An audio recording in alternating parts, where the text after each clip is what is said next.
IPL ओहरिले Hasaranga आउ खेलिबेनी IPL रे match. गत फेब्रुआरी रे वेनेंदु हसरंगा मांसपेशी जनित आघात समस्या रे देखा जाइथिला।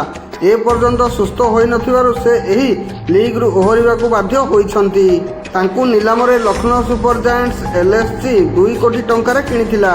तांको स्थान रे दक्षिण आफ्रिकार बामहाती स्पिन ऑलराउंडर जॉर्ज लिंडे को एलएसजी नेबार संभावना रहिछि। गुरुवार लखनऊ सुपर जायंट्स ग्लोबल निर्देशक टॉम मोडी कहिसंती जे हसरंगा ए पर्यंत सुस्थ होई नथिबारु चलित आईपीएल रे खेली पारिबेनी। तांको बदଳରେ खेलाड़ीଙ୍କ ना आमे शीघ्र घोषणा करिबु।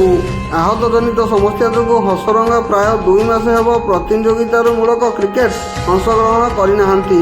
संप्रति से बोलिंग करने सक्षम नथिले बेले आईपीएल खेल लगी श्रीलंका क्रिकेटर आपत्ति विहीन प्रमाणपत्र एनओसी नवेदन करना।